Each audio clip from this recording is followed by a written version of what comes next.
government of Cameroon is concerned. On this day, dear viewers, we are going to continue our discussion on Cameroon's parliament. In the past days, we've been discussing about it. We knew very well that bills from the presidency had gone to the parliament to discuss on the extension of the mandates of municipal councillors and that of the post of vice president to be brought back after it was dropped, it was cancelled in 1972. So Cameroonians did not really like, they were just waiting to see what will happen. And do you know that what Cameroonians were thinking? That this bill will pass as it is, and so it has happened. Finally, the bill passed, and it is that the President of the Republic, President Paul Biya, in the days ahead, we have to appoint a vice president to assist him and maybe take over when the post of presidency is vacant. And so Cameroonians have been having different opinions concerning this, especially politicians, and more especially those in the parliament at the Congress, who are members of the CPDM party. Although there are so many of them who stood against that bill, but the bill still passed because the majority wins the vote. And so they had no choice because those who kicked against were fewer. And so today we are going to be discussing on the topic, Cameroon's Democratic and Republican Parliament in a political hypocritic oath votes for an appointed vice president. That is what they have voted for. For tonight's program, dear viewers, we have Kikichi Kenneth here, as usual, who is going to work with me on this platform, including you out there, who is the #1 participant, analyst tonight. Kiki, you are welcome to Crossviews. Thank you, Mr. Mambo. It's always a pleasure. Anytime that we are available to be part of this Crossviews to shed light on issues that are we consider very primordial in the democratic process in our governance system. And as usual, it's our own way of participating either in uplifting our democratic values or in enlightening the public and also learning from the public too. Thank you. Thank you so very much, KK. Everyone, we want to say that you have the right to call us to participate as far as this program is concerned. The program has started, and as I told you, finally the bill is up, KK. We know the other bill that is on the table at the Parliament and the Congress is that of municipal actors who maybe the presidency has also requested, and it was defended by the Minister of Territorial Administration, who said that their mandate should be extended. And so many reasons are for that, that the state does not have money to be sponsoring these elections in different periods. And so usually, as we know, some years back, they started sponsoring these two elections together. That is a parliamentary election and the municipal election. So before we enter our topic, what's your take about the fact that the municipal actors, who their mandate will be extended also, maybe if not indefinitely, but maybe by December, we'll know the fate? The reasons or justification by the Minister of Territorial Administration and even from the government bench, they make allusion of unlimited resources, very limited resources rather, and logistics to handle the elections. Poses a question, a very fundamental question about government planning. You can remember that these people, their mandate lasts for 5 years, and which is a very constitutional. Now you begin to ask yourself, the planning with budgetary lines as pay. A mandate that was meant for 5 years. Is it during the last year that the government has to put in resources, or the program, the budget is supposed to come in well planned? Was the last, we go back to the question, the last budget session in November, were there no budget lines for elections, these twin elections? A very big question. And we'll be questioning the government bench, how come that elections were not factored into the 2025 budget, 2026 budget, which was voted in November. Point number one. Point number two, the postponement comes at a time where we are already experiencing a kind of where there was a voter apathy was already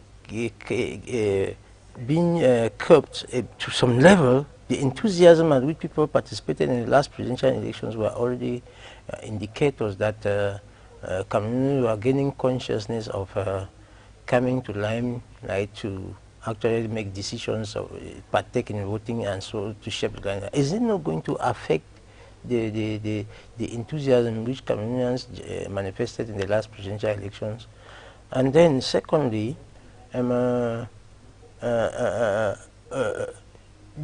how accountable is the government to Cameroonians? Why would they wait for election period to indicate that there are no resources to handle very, very important elections that are factors of our democratic legitimacy? Could it be that the funds were maybe transferred to unforeseen circumstances? No, the funds cannot be transferred. No.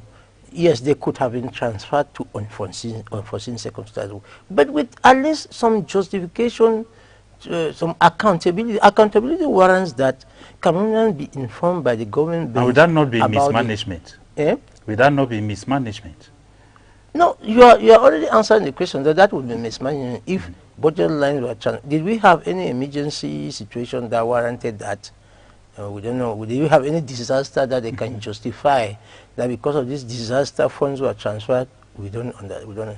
Yet we have seen several hundreds of billions being borrowed for projects. Some projects which are not even important, like the fiber network, the optic fiber district, and whatever. They saw several hundreds of billions that will be put into that. Whereas the elections that would reshape the landmark of Cameroon democracy is postponed based on those very unjustifiable reasons. Secondly, I want to take it this way. The duration of this mandate, the extension of the mandate of these the lawmakers and the municipal councillors, if we go by figure, the amounts that they will use for salaries and other stipends that are given to them for sittings and other allowances, be the house allowances, and we see that it is far above the money that is supposed to be spent for elections. So that justification do not hold water. It cannot be. If you calculate 180 times the number of months for the extension and the other advantages that they have, you realize that the reason is just floating on the waters, that it is not, it is far, it's not a justification per se. And it's not, they should learn to be accountable. And even little children in primary school, one day ask them questions, because now the world has opened up. So the issue here is very clear. Yeah. The reasons that are put on the table to justify postponement are not the real reasons. The real reasons we know. When time comes, I will tell you what people are saying back in the quarters. Okay, of course, when the time comes, what people are saying in the quarters, we surely have to know, because it is of great importance. Now, let us look at this Congress that held and is still ongoing. Maybe will end in a few days. as I coined the topic, Cameroon's Democratic and Republican Parliament in a political Hippocratic oath votes for an appointed vice president. Now, this bill was accepted, it was voted for, although some people kicked against and they did not vote, some even there was some abstention and so on. Now, the bill going through, how do you describe the decision of the parliament? I said here some days back that by voting that bill, Parliament would have actually staged a democratic coup d'etat. A democratic coup d'etat because we are shifting from our democratic principles towards authoritarian. It is an authoritarian or autocratic shift in our democracy.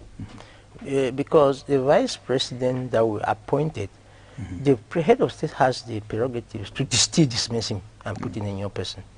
And the vice president that will be appointed is still made based on the choice of the president. No one, Cameroonians do not have a say, will not have a mandate. You know, it would have been good that he is voted because if he takes, you know,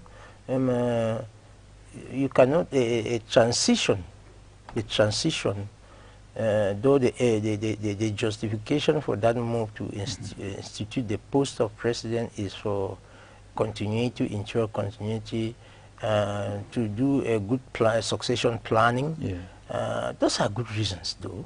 We may not, though we may differ with the procedure and manner, but we want to say that there are good justifications for us to have a post of vice president. But when it comes to the fact that the head of state has to appoint someone who he can also dismiss at any time, and that the powers of that person is limited, we are seeing rather a move that is aimed to for the CPDM to consolidate power, to continue to consolidate power, which is very negative.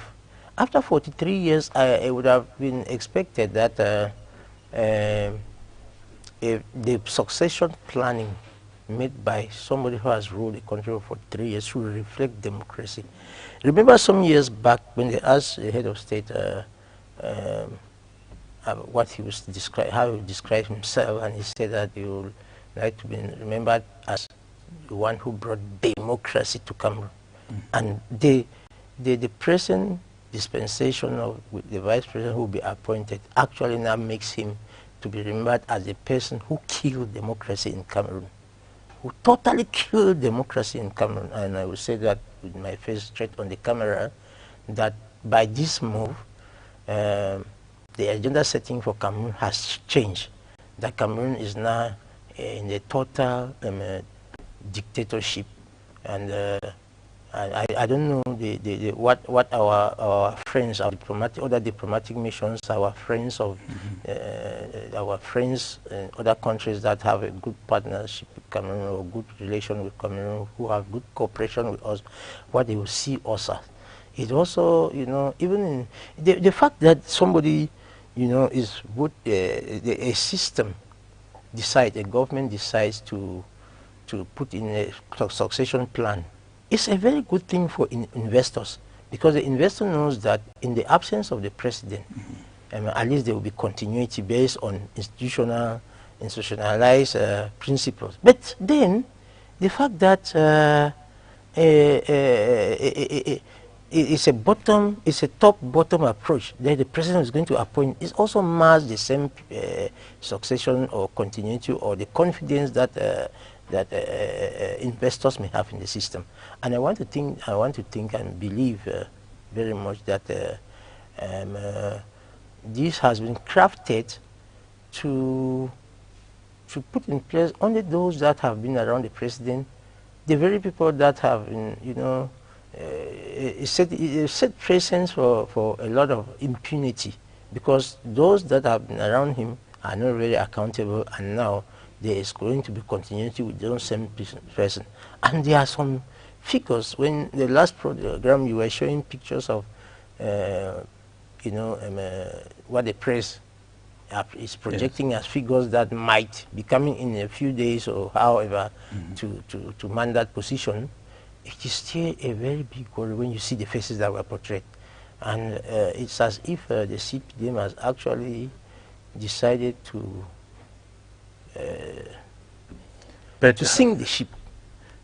How will you assess the parliament, the Congress that we have in Cameroon? Is it that strong or weak? Parliament. What is the strength of a parliament? The strength of a parliament is justified by the bills they pass, the feeling of the common man. If the nation is not breathing well, you start to ask yourself the kind of bills that parliament vote and promulgate, and which are promulgated into law by the head of state. The strength of a parliament is on the account of its independence. Our account, how free are they to take decisions without following party line? The parliaments of Cameroon, all parliamentarians of the CPDM who are the majority in the parliament follow toward the party lines. And the party line is not for the interests of the common Cameroonian, but the party line is based on a kind of power concentration by the party in power, and not for the interest of the common man. And so we have one of the weakest parliaments in the world. I would say the weakest parliament, because we have not seen a parliament that private membership bills, even from members of the CPDM, have come up. The opposition parties that have tried severally on different accounts to bring in the private member bill have always been shown out. So we have a hand clapping parliament, people who go there just for courtesy, who go there for formality. They know. Imagine that most of the time, if it is in a November session where the bill, finance bill is supposed to be voted, the law says that it should be brought to them 15 days before. And that same parliament has never had the bill 15 days before. So you see, we are in the kind of lawlessness that is even orchestrated right from those who are supposed to protect the rule of law. The bills that the president brings to their table also come in just a few days to But to you, so we actually have a hand clapping parliament who rather abide to party discipline, which is not in favor or which has never made us to progress, and all of them are aware that they are not doing anything good for Cameroonians. But what do you think should be their reasons? What are they protecting? Because you just said something very important there. For decades now, the law says that they should have every bill that is supposed to be submitted 15 days before it is discussed, or before they open to that discussion. Now, this has been failing for decades. And now we always find certain bills just coming that same day, few hours, they just have to start discussing. Then maybe when they go to some plenary sessions and so on, they come back into the parliament, the same thing. Now, I want to ask, what are these people protecting? What are they really protecting, according to you? Mr. Moderator. Because somebody who doesn't have selfish aim, anything to protect, will be very open and straightforward. So what do you think they are protecting? Mr. Moderator, a majority of the parliamentarians are business operators. Okay. People that have evaded taxes, people that have cannot justify their wealth, people that have soiled their hands with injustices. But because they have this prerogative of presidential, parliamentary coverage, which makes them untouchable once they are still there, they continue to sit quietly because they too are not clean. I think if you are clean and you represent, and they are not the true representatives of the people, because most of the parliamentarians are appointees from the Central Committee. You know that our grassroots politics has been swindled down by the fact that Yaoundé has to choose people who stand in the as representative of the people. Excuse me. And so when you know that you have been, your mandate comes from Yaoundé, from the Central Committee or from the presidency or whoever, you are not accountable to the people. You are not a representative of the people. So the cry of the people is not your concern. The cry of the population is not your concern. And that is why most of them now have erected themselves into national parliamentarians, where for several years, some of them have not been back in their constituencies. So they are serving. So they are serving by the them? Yaoundé Central Committee or the government of Cameroon. So they cannot on any occasion ask government for accounts of management. They cannot. They see the level of impunity as being growing up every day, where people violate rights and laws and whatever. The parliamentarians sit quiet. As a journalist, I think that you would remember that one of your colleagues, a court case that where he was murdered till date, court cases have been from Martinez Zogo and Martinez Zogo. But it warrants that the parliament can also say that, hey, hit the hand on the table, that, but you, Mr. Magistrate, make a final declaration on this. Let us know about this. Even Wazizi, whereabout, we don't know. We don't know whether they said they were going to hand the corpse to the family. We don't know whether it was done in the night. And so those are some of the things that the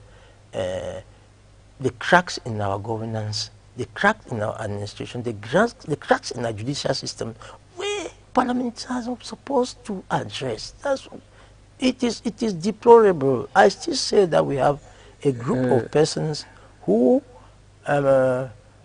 sing, who chant the Bia song, the regime song, and so they don't have any issue than to keep him in power, because they also protect their own personal interests. Now, with all what you are saying, it shows that the hands of the elders are dirty.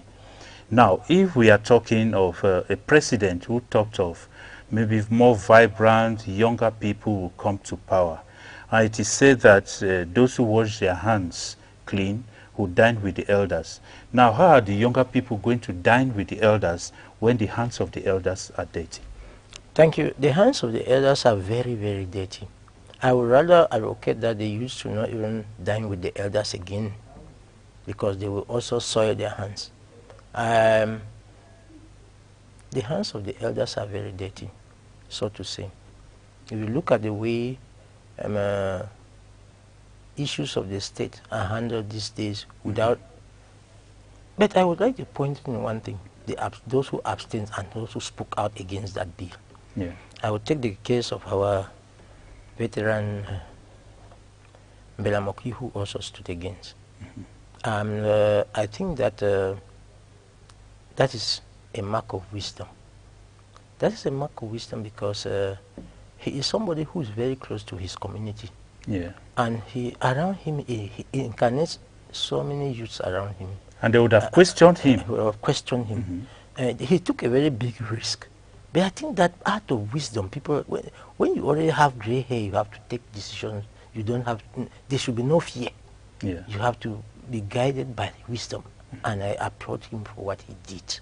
As any Rengele, who has been a minister, equally said he could not.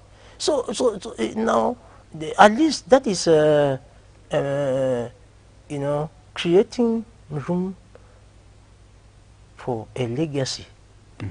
Ask yourself, as a member of parliament, after serving 10 years or 15 years, what legacy are you leaving behind? Just by standing out, singling themselves to speak out against the democratic murderers, yes, murderers, those hijackers, democratic hijackers. in the name of parliamentarians and senators, just by standing out to single yourself out and say, no, I'm not for that. It's a very big risk in the country where the rule of law sometimes is thwarted. Party lines and even gun and even with the bullets. So they have taken a risk, and that risk is what is going to make them heroes tomorrow. Now, such people like Rene Zengele and Charles Mbelamoki, senators, now taking this risk, you know, we live in a society where you take risks for people, but tomorrow they will not be there for you. So how do you like size up this between those who have decided to protect their reasons to themselves to vote this bill, and those who have decided to say that no, I want to stay with my people, I want to do it for my people and representing them, and now maybe tomorrow their decision follows and affects them, and those same people are not there with them? How do you size that? I want to say that those are wise people who have foreseen the outcome that the majority of those hand clappers do not see. It is going to be very chaotic. It is a very chaotic decision that can lead Cameroon into a pitfall. And so those people have said, like Pontius Pilate, that I don't find any reason to justify this bill, but you can go ahead, you that think that is a good bill, go ahead and put it in place. Now, they have sidelined themselves. You follow the media, you follow social media and other platforms, the debate is very hot. Nobody seems to. Cameroonians, that is a nail on our democracy. That is a crucifixion of our democracy. And other projections about the personalities that will come up is making people to, you know. So in a nutshell, the risk that those people took, it comes right in time. It is better to take that kind of risk and go out in flying color and be admitted in your community. The other people that see the risk, there are those that do not live with their people. Senator Charles Mbelamoki lives with his people 24/7, except when he goes for parliamentary session. And he lives the reality of his community and the people around. Boya is a cosmopolitan town with people from all over Cameroon living in Boya. And he feels free to mingle with them. You invite him in the quarter, in the interland of the quarter, he comes there because he knows that he is under the protection. And Cameroon pray for him more. Those who have still think that the government will continue to protect them and that they can take decisions that will negatively affect Cameroonians are those that have taken the highest risk even. Now, you've been talking throughout about killing Cameroon's democracy, and you just used another word now.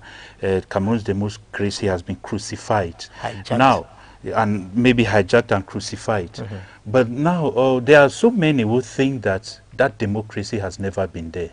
Now, but if you say it has been killed, was it there before? You know that some other time too, we were known as the best students in democracy.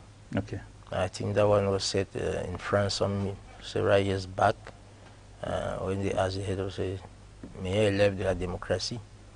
And so there was some resemblance of democracy before, which we are thinking that which Cameroonians could manage. We could manage and grow it up. Now it is coming to a turn where we're making a U-turn to consolidate power. We have made a U-turn by slapping democracy, and we might even realize that in the days ahead or in the years ahead, we'll be instituting the monarchy. You know, so yes, I'll be coming to that aspect of monarchy. That is very indicative. That I'm going to appoint the vice president, and I can also dismiss the vice president, and that these are the limitations of the vice president. These are my prerogatives in the National Assembly, my prerogatives, the prerogatives which are constitutional though, but are also limitations for principles of democracy to strive. There are those limitations that illegitimize our democracy. But since the prerogatives of the head of state overrides the House of Parliament, it weakens the strength of the parliamentary voice. And so that is why we are going down the lane that we are now eroding. There's a kind of erosion of our democracy by the vote that these parliamentarians passed. For once, they would have had an objection, and which was that we accept the position of vice president, but we say that, like the historians will say that in the years back, when we were still toddlers, that vice president was voted, and that each time they were going for a presidential election, the post of vice president was also on the run. They were voting for and that gives the vice president legitimacy and prerogatives, certain prerogatives, that he could not be dismissed even by the head of state because he was voted by the people. So our democracy is now has been hijacked. We are no more talking about democracy now.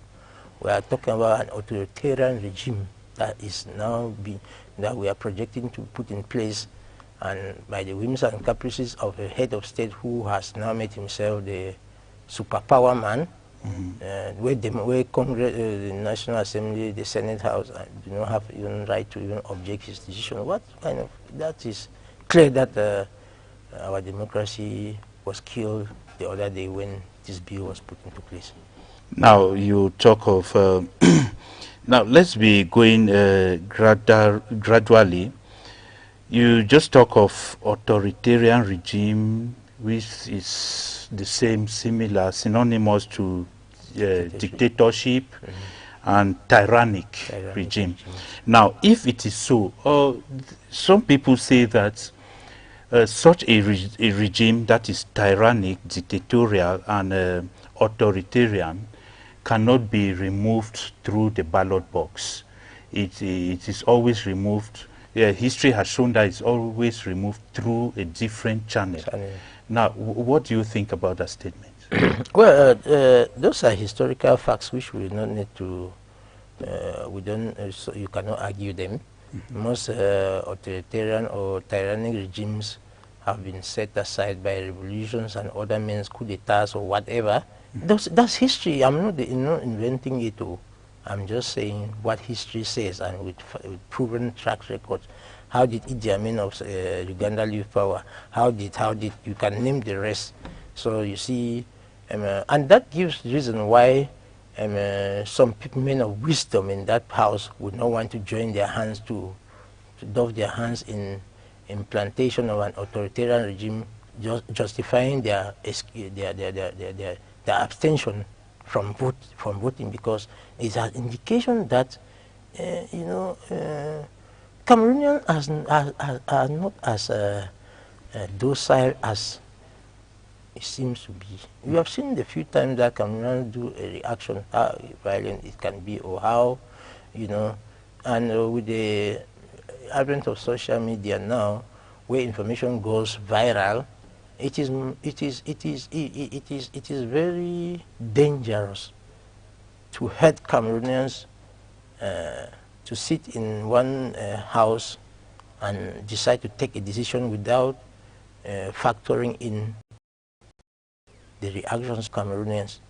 The military, most tyrannic governments are always backed up by military. But you realize that at one point the invisible hand of God always comes in. And I pray that we should not reach into that chaotic. And when of God, there's that belief also that even if God has to come, man too has to do his own part. Yeah, what I'm saying is simple, that we are into a period of repression, not by military but by the National Assembly, that they have caused a kind of repression. And when it starts in the mindset of Cameroonians that they don't have hope, when you kill this anxiety in them, seeing their democracy growing, Cameroonians were following up elections and seeing how competitive the elections have been this within the past election, and then you just come up now and implant a situation of succession wherein you are going to ensure continuity, yes, but in a very undemocratic way, then it is clear, and it can lead to a very drastic situation which we are not praying for. I think that even the choice of whoever comes to man that office is not what we have. They can choose the best person, but the fact that the presidency has the prerogative to dismiss, it means that within the 7-year mandate of the head of state, if tomorrow, in the days ahead, a vice president is put in place, you can say 1 year and the president sees that is not meeting up with him, they are not in line, he dismiss you and bring another person. So those are the bullshit kind of things. Now, we've been talking here of authoritarian, dictatorship, tyrannic, repression, regime, all those attributes. But there are so many people who debunk this, who say that this cannot go with the system we have in Cameroon because we have all what we need. There's enough food, there is press freedom, because all these attributes we've given go only with a system where people cannot feel free, but there are those who think we feel very free in Cameroon. Yeah, I would say that fortunately, despite the odds all put together, fortunately, we still have a resemblance of a very peaceful nation. Yeah. But remember that the definition of peace is not because of the absence of war. Okay. A hungry man cannot have peace, even if there's no violence. Mm-hmm. You are talking about people still eating. Who are those who are still eating? Yeah. Are Cameroonians really eating? When you go to, when a housewife tells you that...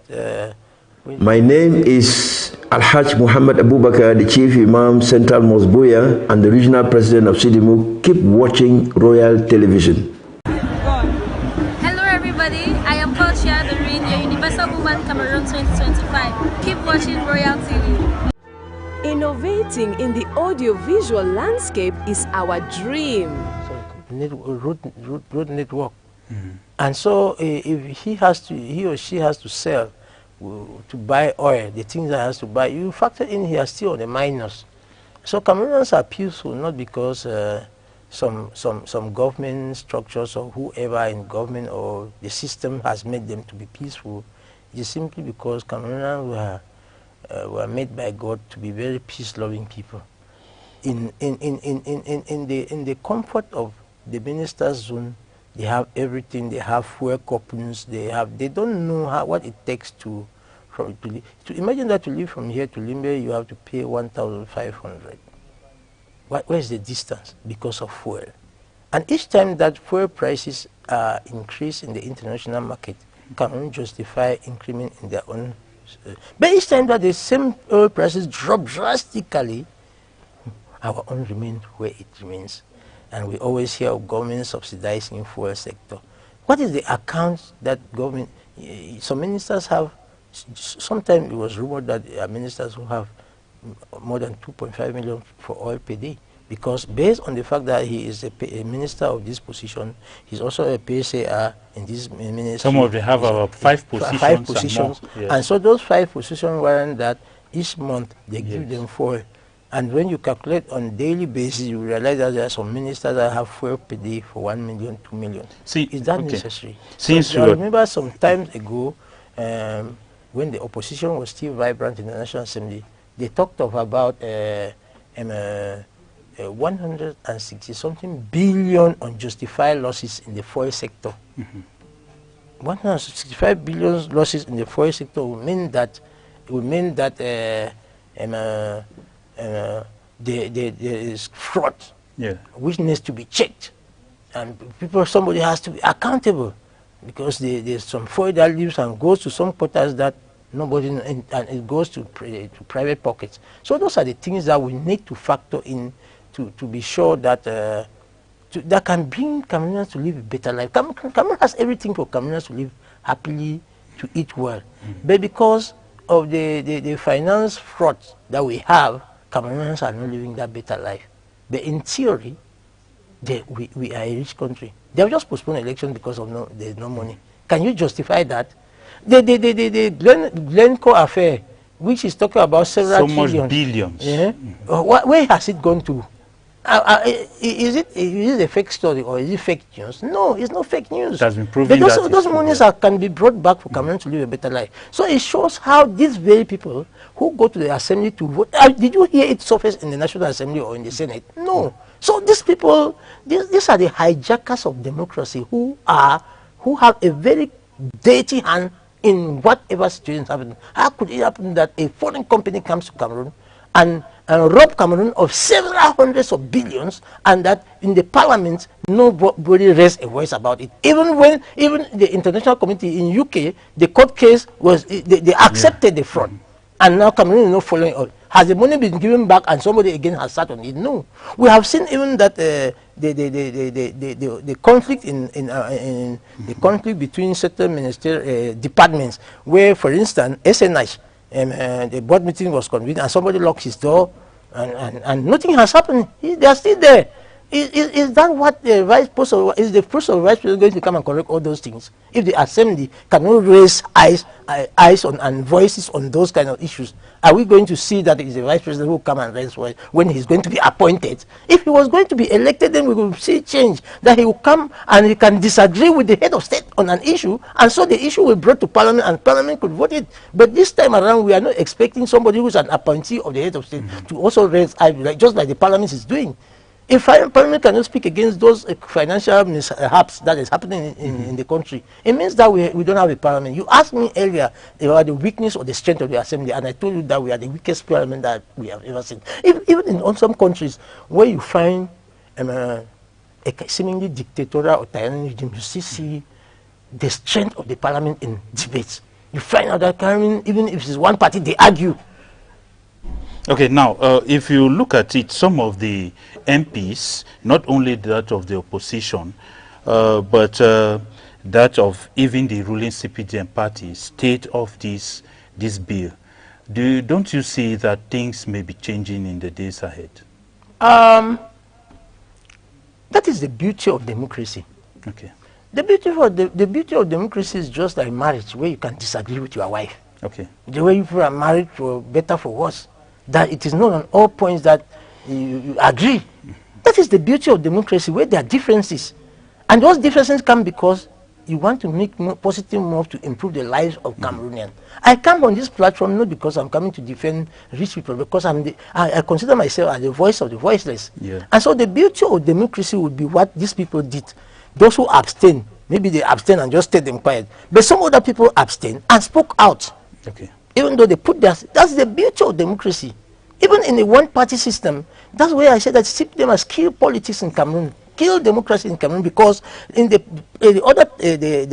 weeks behind, I was saying on this platform that the beauty of democracy would have been where they come to vote the president of the National Assembly, and somebody propose and some other person put us in line and propose another candidate, and some other people take person from the same party, and then they go and contest. That is the beauty of democracy. The beauty of democracy is that the head of state has to appoint, or the party line says that when a nomination is made, then you another parliamentarian or the CPDM cannot call a different name. That is where the assassination starts in the CPDM.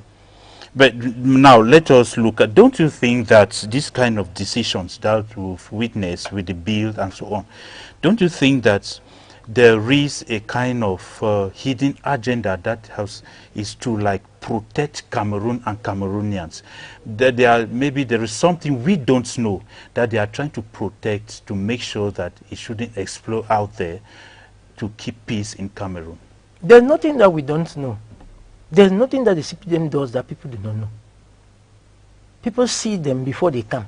Okay. Yes, there's nothing that we don't know. The past election was a big challenge to the CPDM. Let me say it like that. This past presidential election was a big challenge to the CPDM. And they know that if elections came up this year, immediately as it's supposed to come, they would have been swept out of the parliament. But they will still be swept out, too.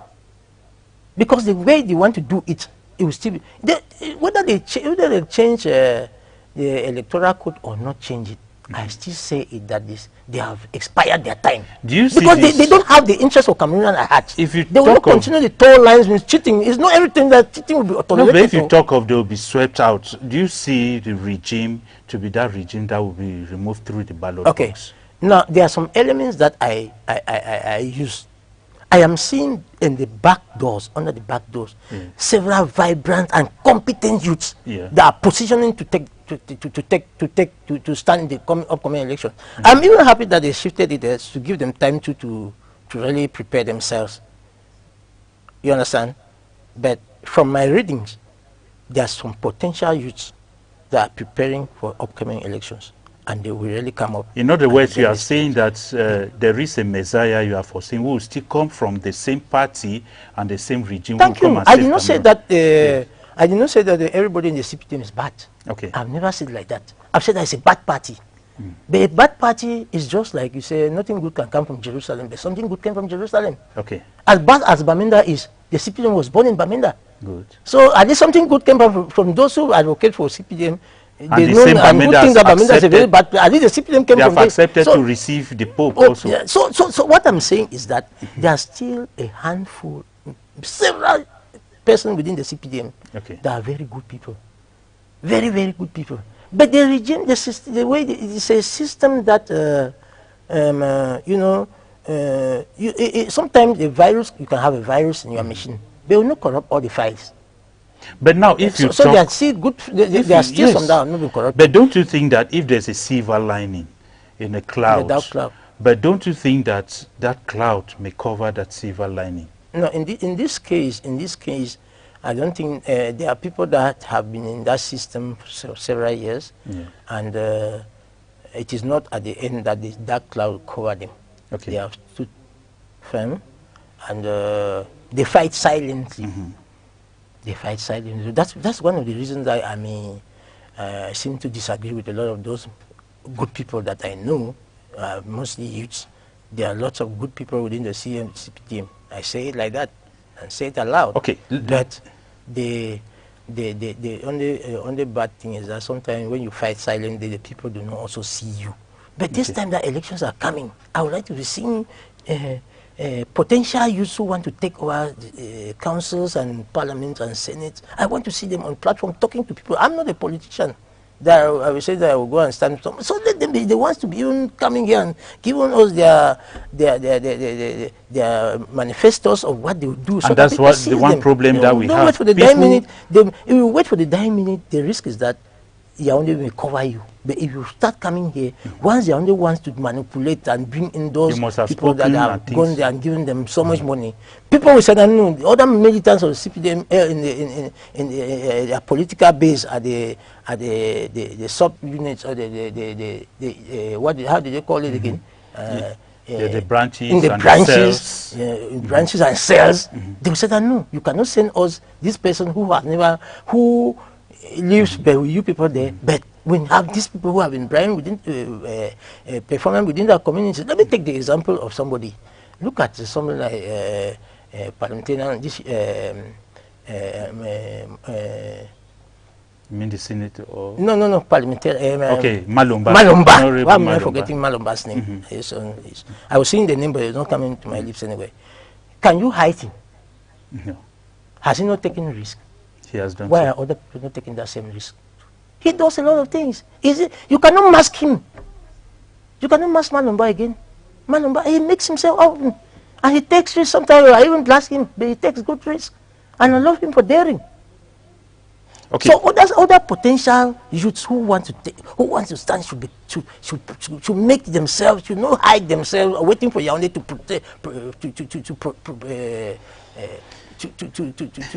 uncover them. No, they should be seen within the community. And dear viewers, that is a problem we have, where so many people claim to be in politics or they want to enter politics, but to come here is a problem. They are just waiting for that last minute and be shouting those shouts that nobody will come out to sympathize with them.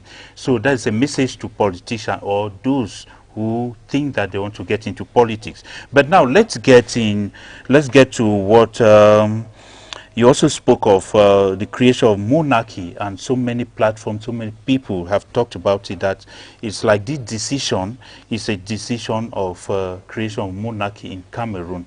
Why don't they just tell us that, okay, that's what... Now, in this monarchy they are talking of, there are so many people who have started saying that somebody like the son of the present president, Frank Biya, is to come up as a vice president who will take over and start controlling things. You would agree with me that if that kind of decision is made, then they have already institutionalized the monarchy, right? Then would have been the monarchy that would be instituted. But the trump cards are clear that he could be the one. And you see, the Frankist movement has come out. They are in support of the post of vice president, and they are projecting. But there's somebody we've hardly seen in the maybe corridors of politics. How experienced is he? Politics. We have many politicians who were not seen in the corridors of politics until the time that an opportunity came up. Now the opportunity comes up. The opportunity is that he also has supporters, and other people think that for the father to go peacefully, he should replace the son. Then it will boil down to the fact that he has put a youth, and then secondly, that the son will protect his interest, you know, his own legacy and interest. So that is where we are talking about the monarchy, and that could be very chaotic for Cameroon. But if this position of vice president was made an elective post, Frank Biya has the mandate and to stand to for election like a normal Cameroonian, to be voted. Yes. If he's voted democratically without fraud, we will not accept him. Do we have a particular problem with Frank Biya? No, we don't have. But if the post of vice president was elective, and he stands like other Cameroonians to be voted into power, if he's voted genuinely, he will occupy that position. But we see it is a cankerworm that is ongoing in some African countries now, especially Central Africa. Yes, the French-speaking countries, the colonies, the former colonies of France, is ongoing, where there's this transition. It goes around the family and so on. What's your take about that? That as so many people foresee that that's what is going to also happen in Cameroon, and in some places we've seen that it has worked, where some of them are doing wonderful things, constructing good roads, changing situations. Don't you think that's another a good idea? Well,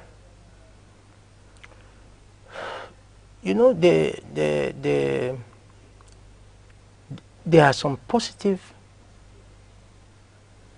influence or things in every negative thing. Okay. The negativities are not all dark. Okay. Just like advantages are not all white. In some advantages you have, disadvantages. In disadvantages you still have advantages as well.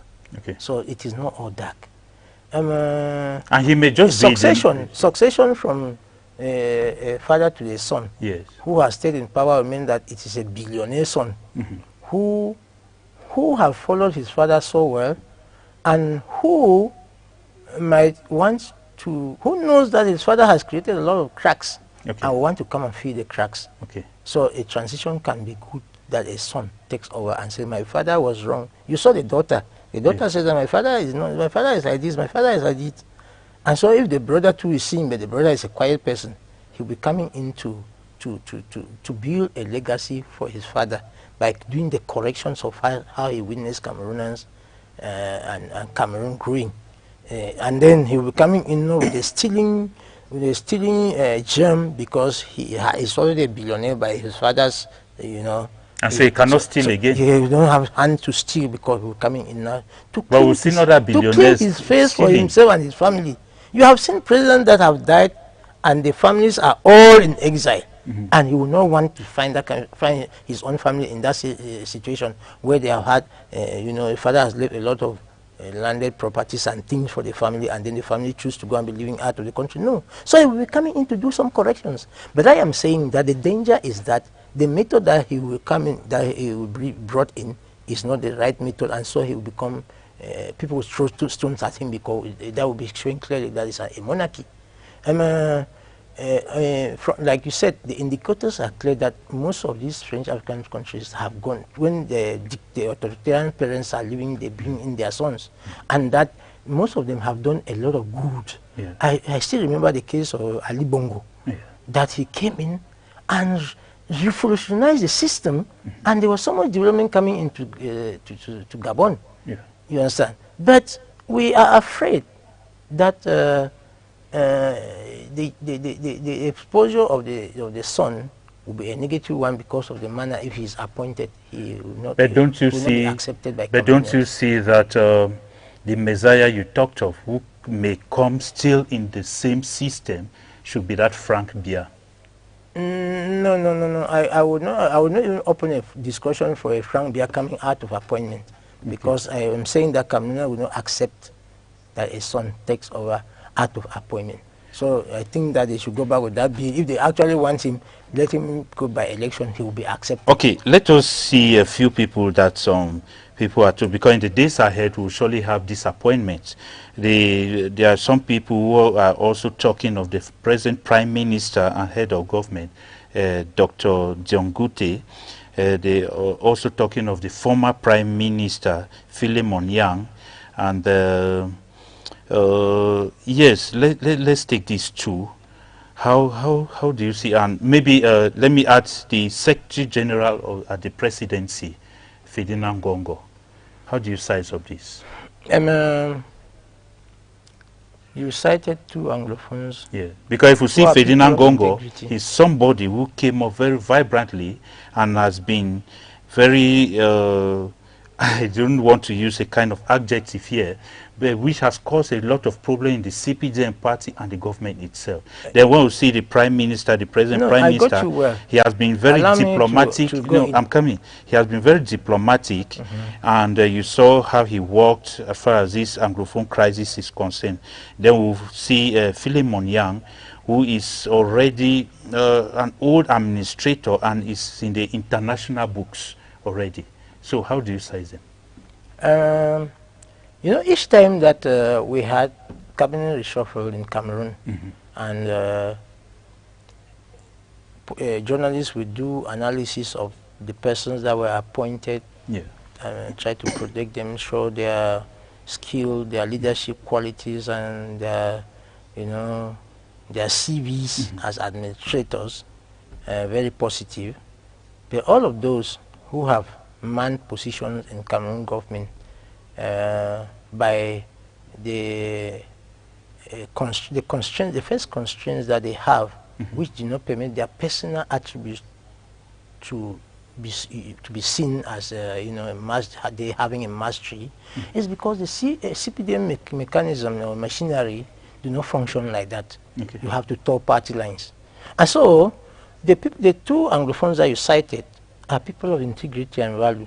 But ask yourself that what is their contribution in the administration? If you are looking back on their personality, you will see that they were fine brains. They are fine grains and brains that could bring change. But I say that the CPDM do not function like that. And so when you come in, they tell you you have to top party lines.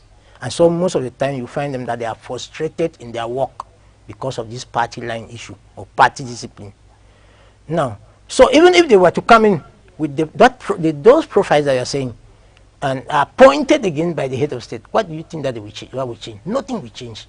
Nothing. They will not bring any change. They will instead come and even disgrace their and erode even their profile and caliber, because they will still be answerable. The yes sir court will still be there. Now, if you go now to the third option that you give, Ferdinand Gongo, I have respect for him as the Secretary General of the Presidency. But if tomorrow he finds himself as Vice President of this country, it was still more chaos and more chaotic. Like you said, they have been very conflicting serious antagonism between his decisions at the presidency as the signature of, since he has since he was given the mandate to excuse me, to vote, to sign for the head of state. The signature of the president. Presidential decision or high instructions on the head of state. Someone still of the high system of the regime contradicted him, And also the fact that even before this, look at the management of the African Cup of Nations, Yes. which they cried foul and he was in charge. But he went further to give medals. He decorated some people, whereas the accountability of that competition was not yet given to the public. Up to now, we have not had accountability from him. So he is not very clean.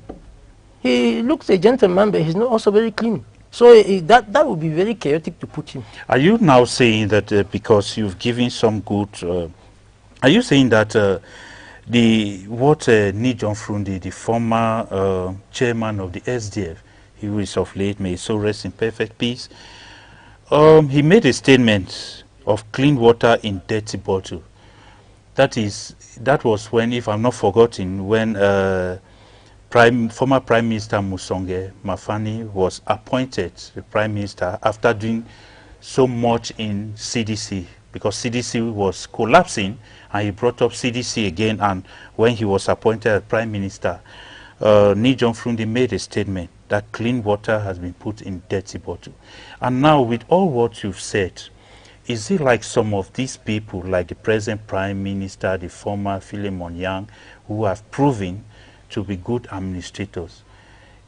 Are you sure, if they are the clean water, are you sure they have been dirtied by the system?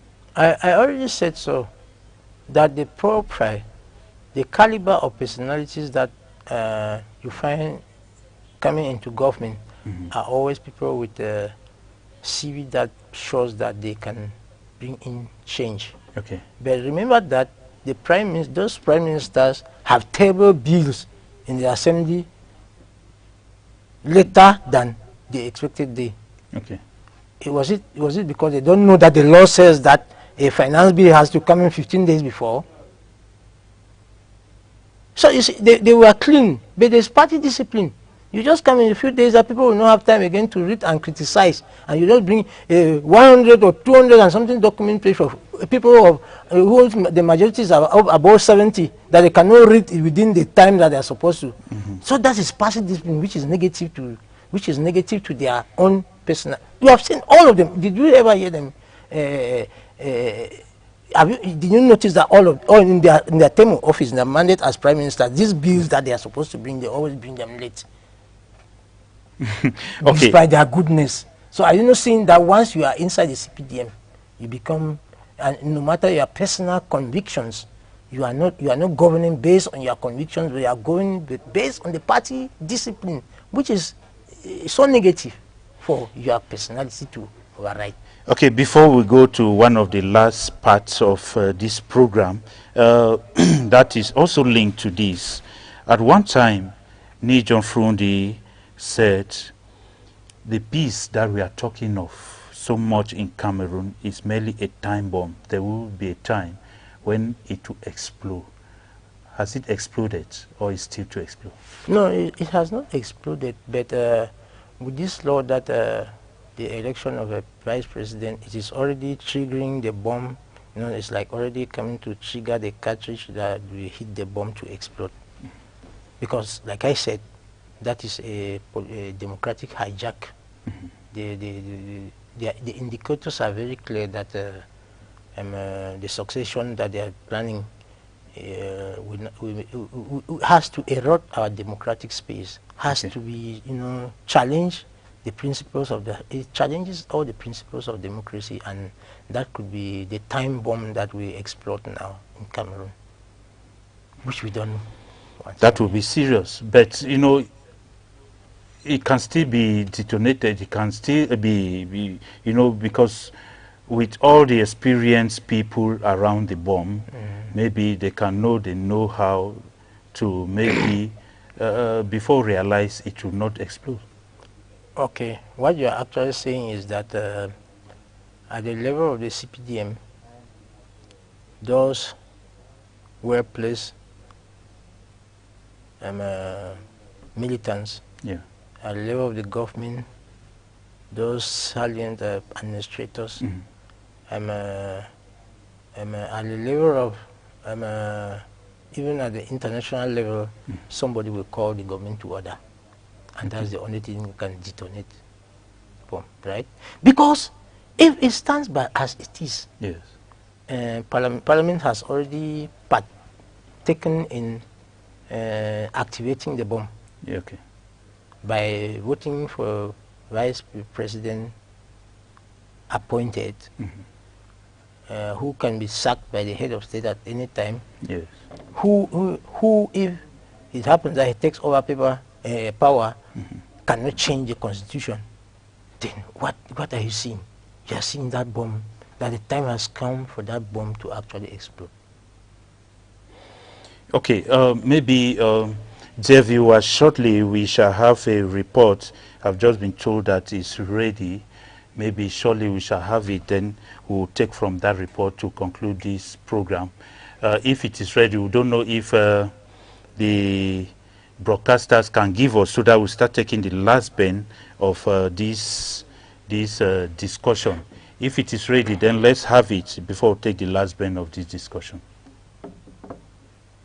Cameroon has had two past vice presidents, both serving during the country's federal period from 1961 to 1972. Jongu Foncha, who served from 1961 to 1972, was the first vice president of Cameroon, serving currently as Prime Minister of West Cameroon. He was a key figure in the country's reunification and advocated for maintaining autonomy for West Cameroon. Foncha was born on June 21, 1916, and passed away on April 10, 1999. Then came Solomon Tandeng Muna, who served from 1970 to 1972.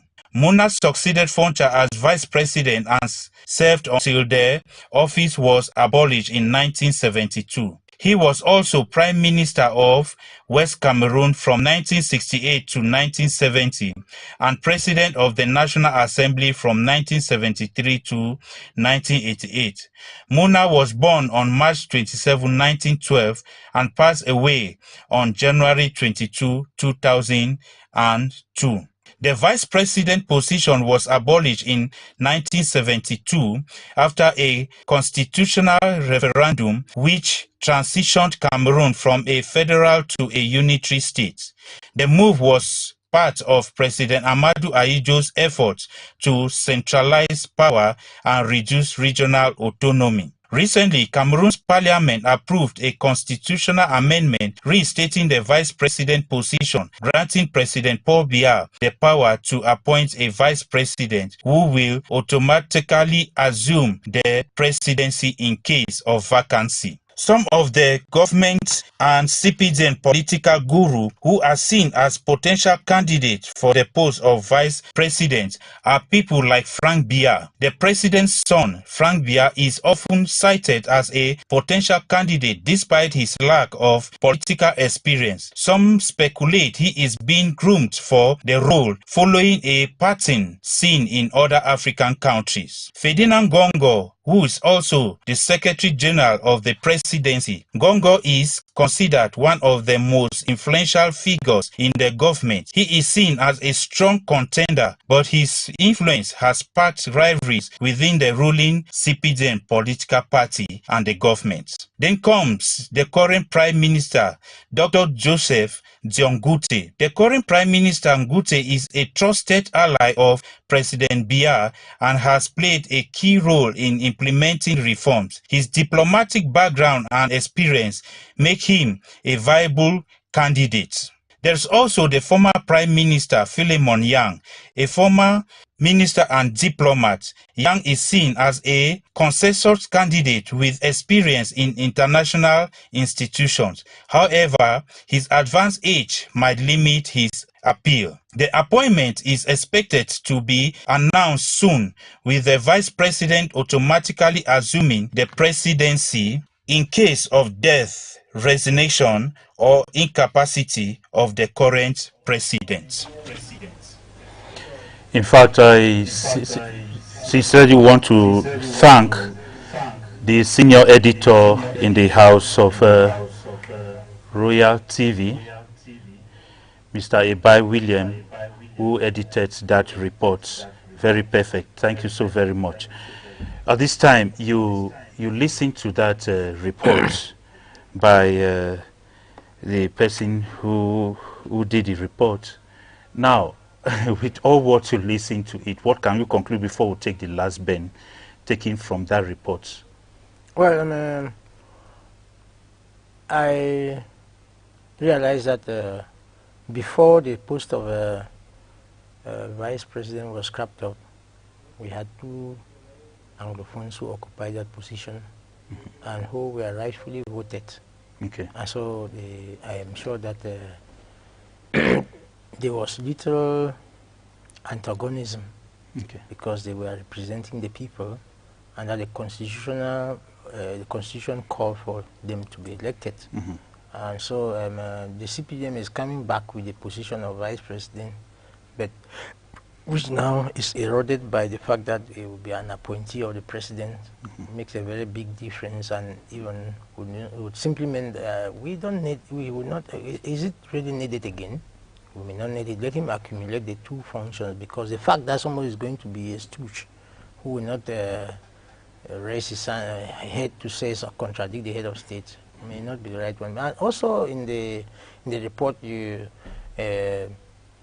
proposed personalities or the rumored successors were all there, and I already painted a picture that I would not want a Gianlute with integrity or a Philemon Young to be there, and then we say that Anglophones will be celebrating that the post of vice president is an Anglophone, whereas it will be simply a hand clapper. Because the prerogatives that we're giving him are very limited. Or some people will say that, okay, now that the vice president is coming from an English region, Anglophone crisis or problems have been solved. No, let it just go to the Francophones, let them be, so that we will not be thinking that an Anglophone is coming to solve Anglophone problem and then justifying that position, whereas it's another stooge will be answerable to the head of state and to the entourage of the head of state.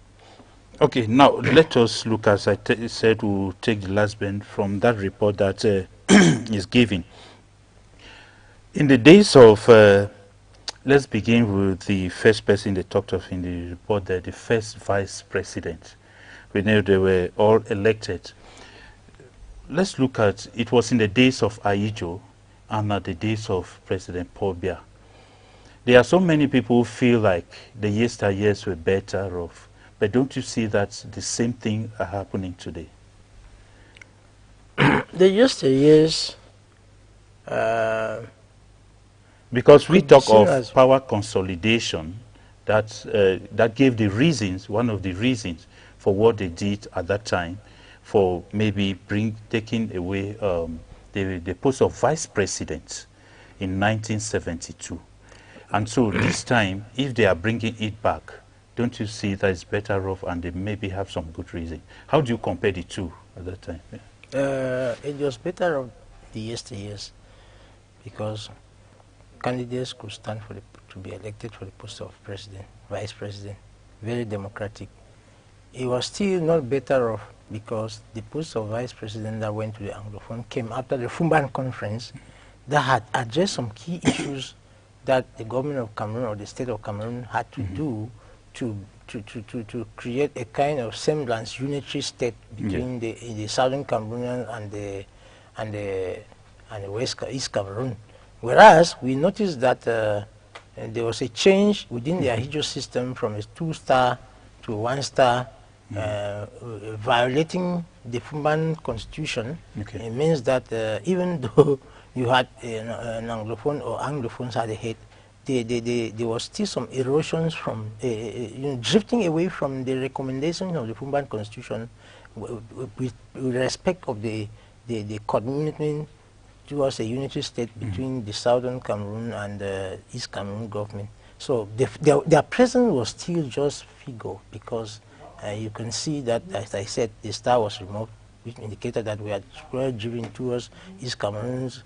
And then in the Paul Biya's time, he came and scraped off so many of those things and we finally found ourselves being called as the Republic of Cameroon, which was still another violation of the Fumban constitution and a non-respect of the Anglophone in the unitary state. So it has not really been a bed of roses for Anglophones, and then talk about not just Cameroon now, but even about it from Anglophones. Because one of the reasons I focus on this is because apparently some people are coming out and saying that, okay, with this post of vice president coming back, they want to see an Anglophone there to be sure that there is a second personality in the state. No, the second personality in the Ahidjo regime there was a powerful person there who did not succeed to stop Ahidjo from making the country to move towards the East Cameroon constitution.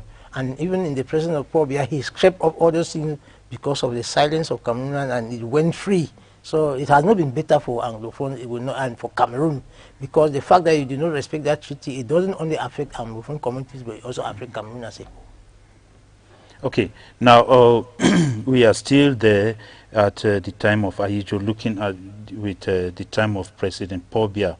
Now, if we come to those first vice presidents that we have, now with this one that are coming now, you know, it was a federalism, a federal state at that time. But now we are in the time of unitary states. If you were asked, which one do you prefer for it to continue, the vice president in the time of federalism or vice president in unitary states? Of course, I would prefer a vice president in the federal system. We are clamoring for decentralization, and we think that a federal system would quickly define the regions, place in governance systems, and our concentration of powers by Yaoundé will be, you know, and so it can usher in development. Theoretically, that is what it's supposed to be. Other states, you observe other federal states in the world, you realize that they are stronger when it comes to governance, than presidential regimes, presidential systems where powers are developed from Yaoundé or from one system. So every Cameroonian would like to take in federalism, though the form of the federalism has been a debate. You would like to put 10-state federation.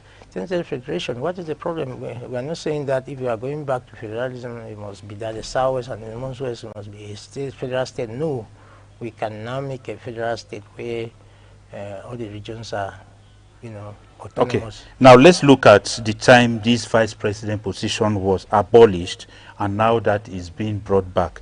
That report says the vice president position was abolished in 1972 after a constitutional referendum which transitioned Cameroon from a federal to a unitary state. That's what we've read. The move was part of President Amadou Ahidjo's efforts to centralize power and reduce regional autonomy. Now, the points I want us to pick here is it was abolished in 1972 after a constitutional referendum that brought it from federalism to a unitary state. But now we have the other side. It is being brought back maybe in a different way. How do you look at these two? No, I think the option of 72 is preferable. Cameroonians went into the pool and decided the abolition. Cameroonians in this time around have been dictated the pace that is coming back, and that will be through appointment. I think, like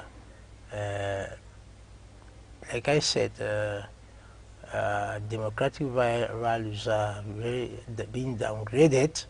Would have been better sometime. We have been clamoring for referendum not only to bring the post of vice president, but also even in within the Anglophone crisis. Okay. The Anglophones were thinking that they could still give them another option to decide whether they want to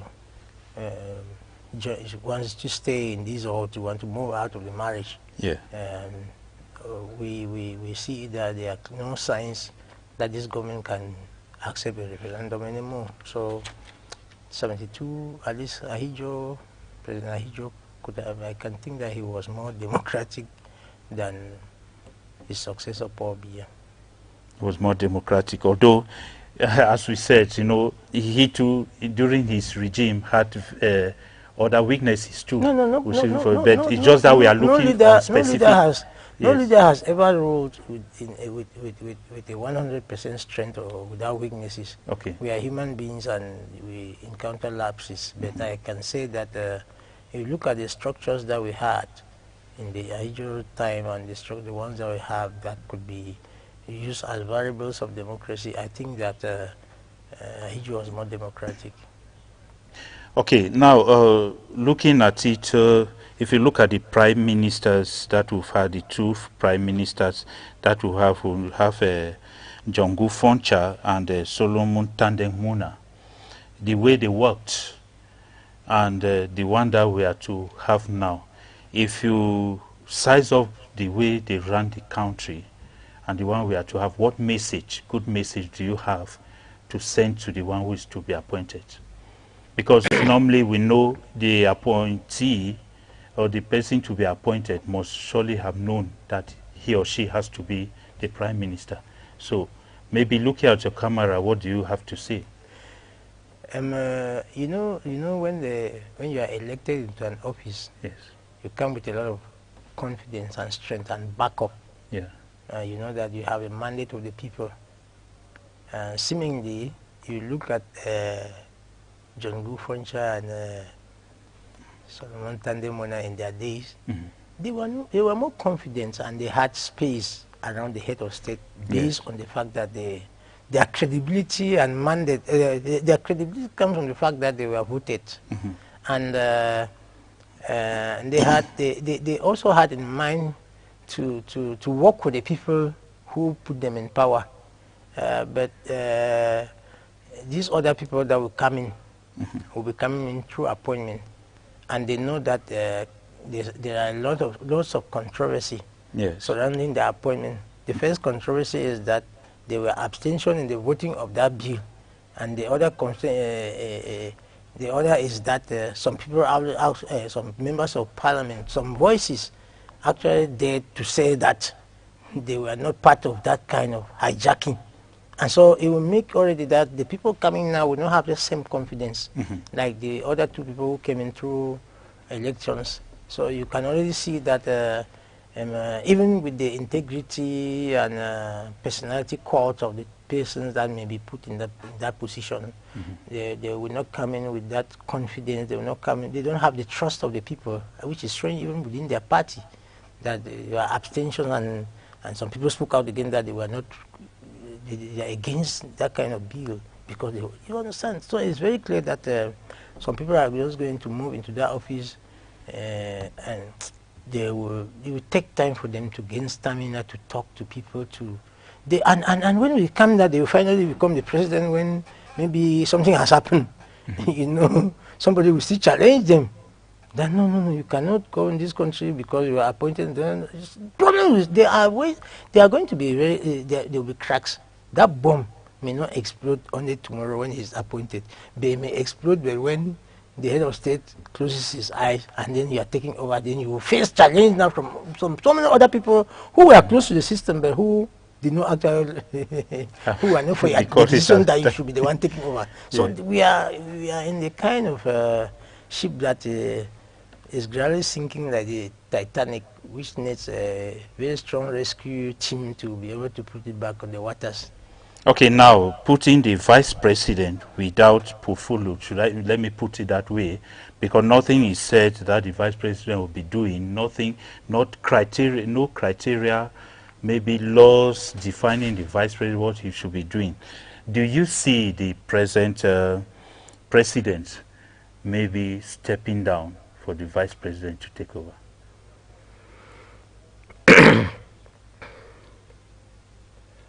Oh my God. Mr. Moderator? Because so many people are talking of succession, taking over so soon. As the law says, maybe when the incumbent incapacitated and so on. He's a human being, he has done his part. And if he cannot again, it is his right to go on retirement. So do you see that succession coming so soon? Yes.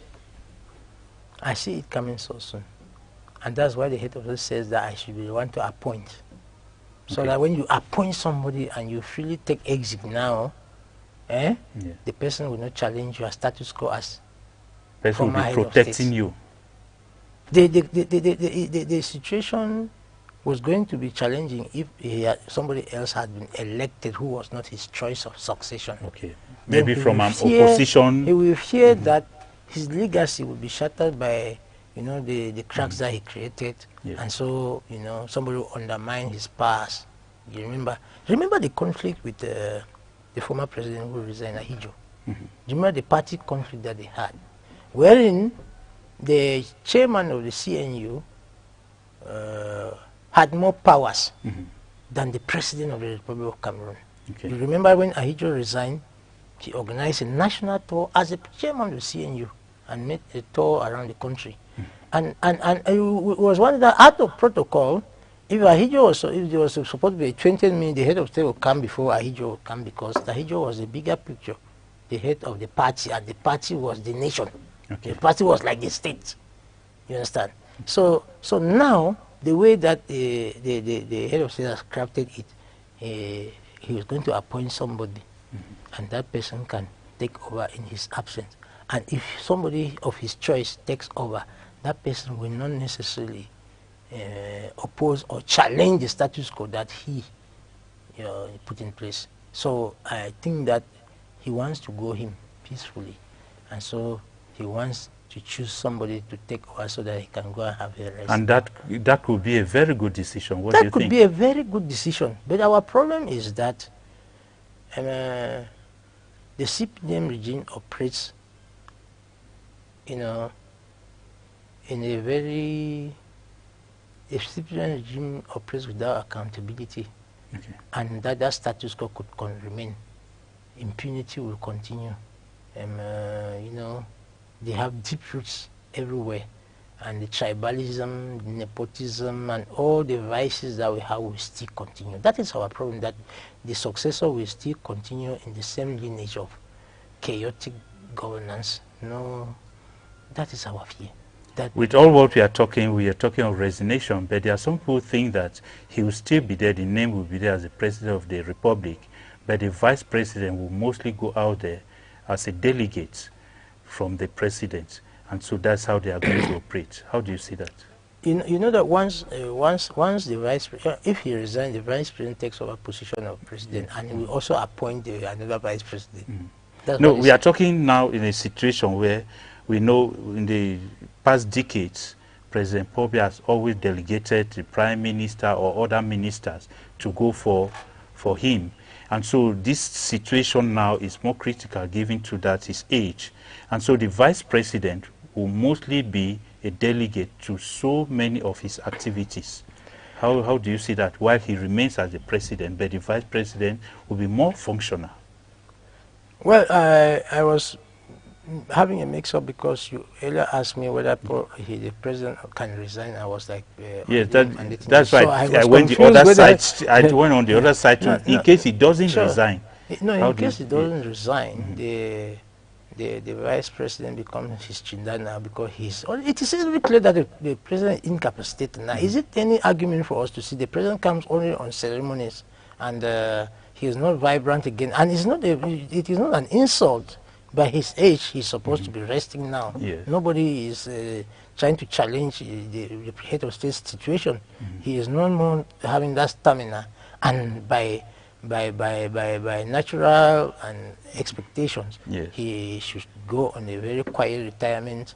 He has carried this nation full of thieves around him, full of hijackers around him for so long, and you can have brain dysfunction only because of the kind of people that the country has. Drug abuse, drug this, you see things around you that are, it is normal that it will wear on him.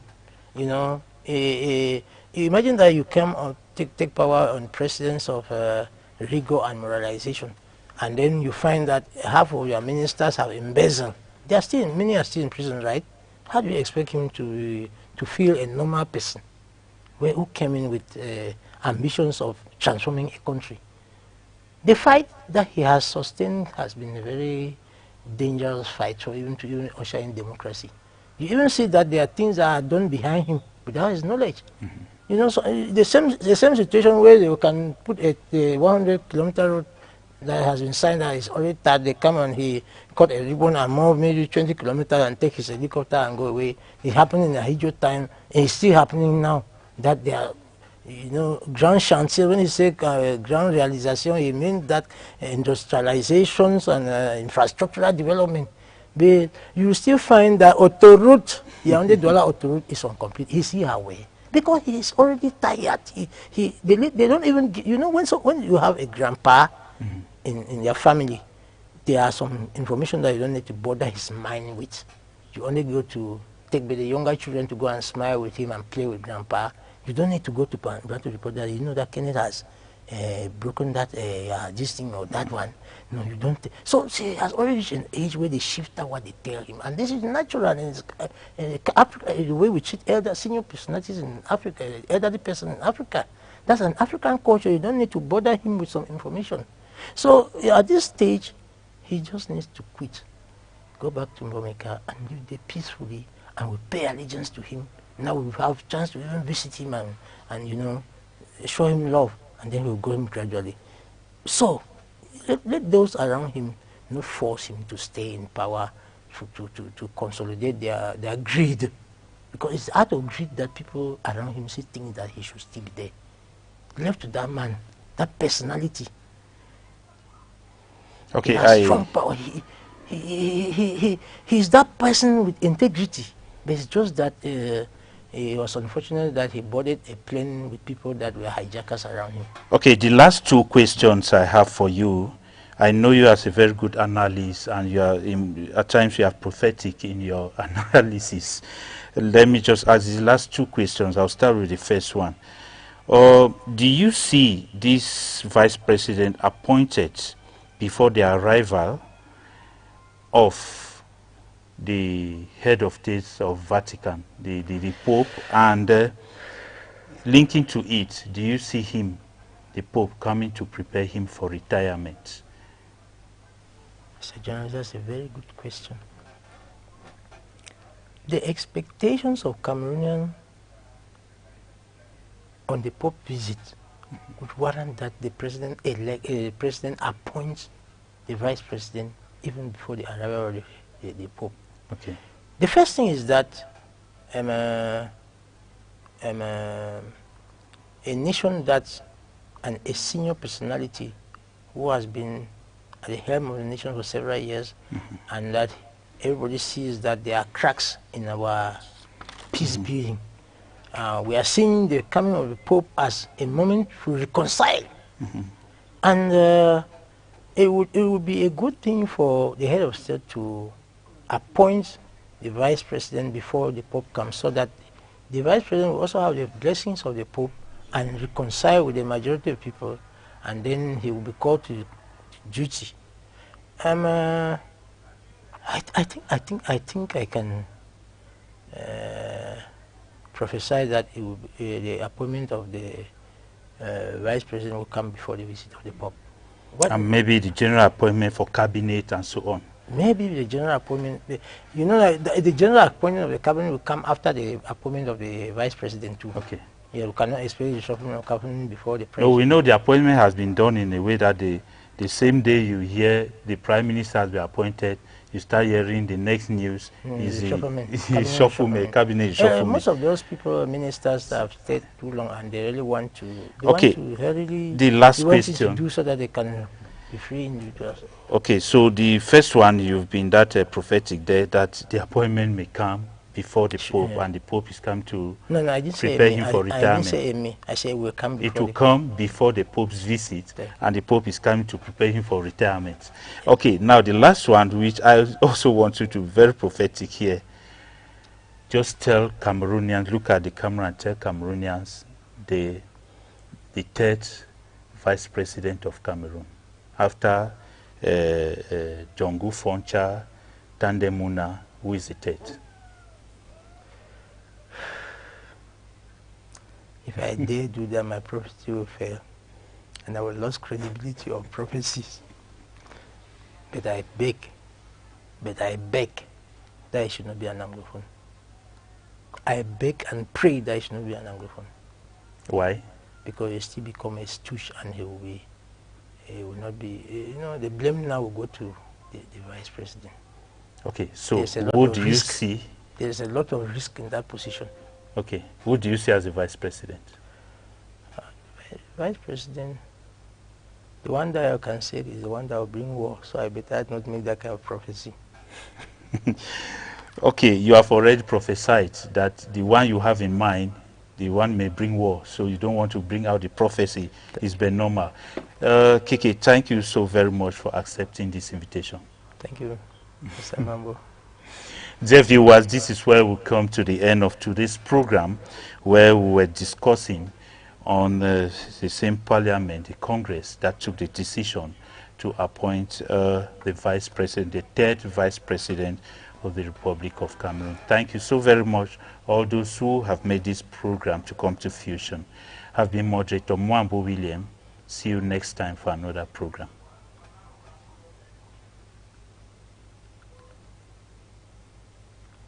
Hey, Royal TV viewers, your voice matters, and now we want to hear it louder than ever. We've created special WhatsApp feedback group just for you. Got opinions about our shows? Suggestions to make Royal TV better? Compliments, complaints, or hot takes? This is your direct line to us. Joining is easy. Simply scan the QR code on your screen right now, and you're instantly connected to the Royal TV community. Be part of the conversation.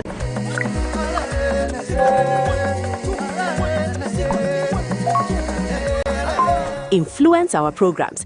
Help shape the future of your